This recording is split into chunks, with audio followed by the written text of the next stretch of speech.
You are driving down the road. Some guy cuts you off. He does it out of nowhere. Suddenly, a surge of electricity shoots down your spine. Your heart is racing. Blood is rushing to your head.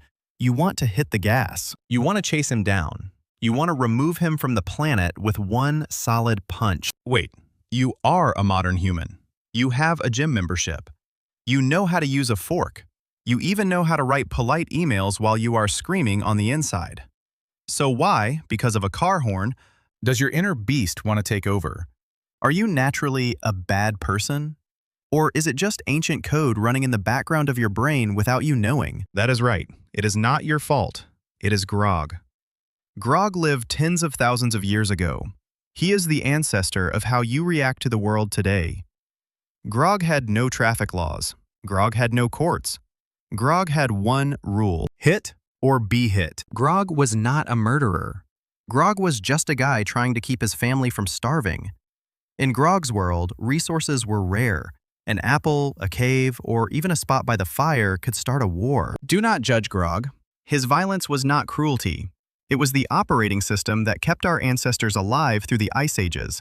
If Grog had sat down and asked, "Hey buddy, can we split this apple fairly?" he would have starved to death. And if Grog had died, you would not be here to get angry about a car cutting you off. So next time you want to destroy someone, remember, it is not you, it is Grog. He is still living in your modern skull, just waiting for a signal to jump out and protect you.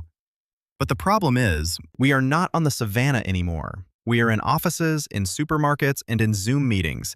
And Grog's club has become something much more complicated. Look at your head. It is not one single piece. It is a 3-story building. The basement is where the dinosaur lives. Scientists call it the reptile brain. It is old, it is loud. It knows nothing but eating, sleeping, and smashing things. Whenever someone gives you a dirty look, or a coworker steals your favorite chair, this dinosaur wakes up. It does not care about your KPIs. It does not care about your career. It only knows one thing. Someone is invading the territory. Smash it. You see, the prefrontal cortex, where your logic and kindness live, is always working overtime to hold this beast back. That is why you sometimes feel like a ticking time bomb. You are using a 21st century brain to manage a Stone Age instinct. Does that sound unfair? Yeah, it really is. Grog is not a murderer. Grog is a father trying to protect his family's only meal in 3 days. Imagine being so hungry that a wooden table looks like a steak. That was Grog's life. In a time when supermarkets were not even a dream, violence was not a choice. It was a survival tool. Resource scarcity is a terrible manager. It turns neighbors into lifelong enemies. Grog did not hate those strangers. He just did not want his children to starve. When facing that group, Grog did not analyze ethics or land rights. His brain ran one single line of code: protect the resources or disappear. Do you think Grog wanted to fight? Not at all. He just wanted to eat and go to sleep. But harsh reality taught Grog a lesson. Negotiating with a hungry person is like explaining thermodynamics to an angry bear. It does not work. Grog learned the hard way. Punching is much faster than talking. In Grog's world, violence was the fastest way to settle a dispute. It was efficient, it was direct. Most importantly, it kept you alive until the next day. There were no courts there. You were the judge, the jury, and the executioner of your own life. Do not look at Grog with contempt. If you were dropped onto that savannah with no phone and no internet, what would you do? Would you meditate to find inner peace? Good luck. You would be the first one out of the survival game.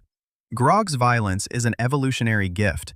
It is a suit of armor and a survival instinct sharpened over millions of years. We often think of violence as a human flaw, but in reality, it is a feature. It was a useful feature that has become a system error in the modern world. Grog was not wrong. He was just in the wrong time. We are the descendants of Grog. We still carry that invisible club in our pockets, even if our hands are now only used to holding smartphones. Wait a minute. If violence was good for Grog, why do we call it bad? Here is the fun part.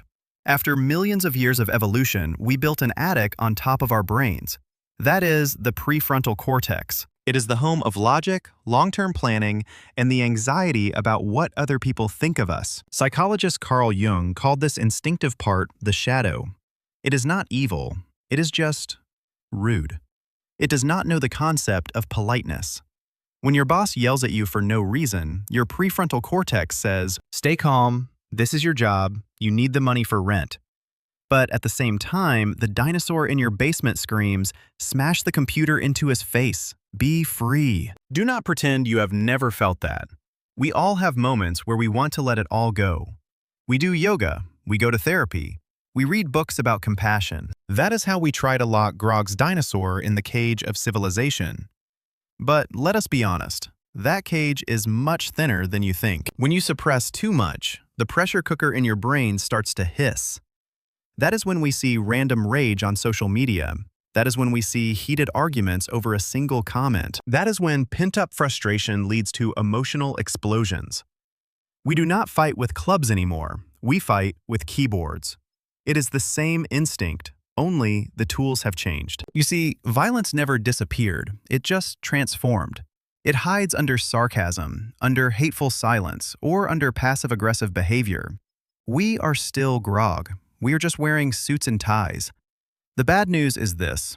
The more you try to suppress it, the more aggressive your inner dinosaur becomes. It does not understand the language of civilization. It only understands the language of release. So what should we do? Should we keep suppressing it until we explode? Or should we let the dinosaur run wild in the streets? Neither choice is perfect. But there is a truth that scientists have found. Understanding is the key. When you realize your anger is not you, but Grog trying to protect you, you get a moment of pause.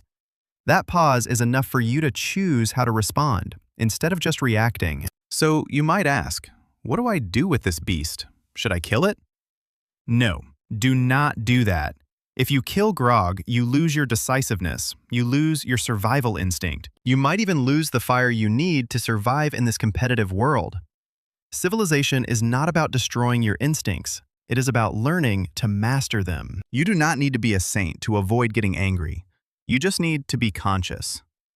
Imagine Grog is a loyal but overexcited guard dog. When someone cuts you off in traffic, Grog barks loudly. Smash him. Protect the territory. Instead of yelling back at Grog or trying to silence him, pat him on the head. Say, "Thanks, buddy. I know you are looking out for me, but I've got this. Sit down." This might sound a bit spiritual, but it is the core of emotional intelligence. When you name your anger, you separate yourself from it. You are no longer the anger. You are the observer of the anger. That is the difference between someone who acts on instinct and someone who masters the game. Civilization is the ability to realize, I want to punch this guy, but I will not, because I have smarter ways to handle this. Remember, violence does not disappear. It transforms into energy. When you do not use it to fight, you can use it to work harder, to protect the people you love, or to fight for what is right. Grog is raw energy. You, with your modern brain, are the refined filter. The combination of a strong Grog and a clear head is the most perfect version of a human. Do not fear the beast inside you. Fear someone who has no beast at all. That is the truly dangerous person, because they do not know what they are capable of when pushed into a corner. You have instincts. You have anger. That is proof that you are alive. Just do not let Grog drive your car. Let him sit in the passenger seat as a protector, not the driver. Civilization is a habit, but violence is an instinct.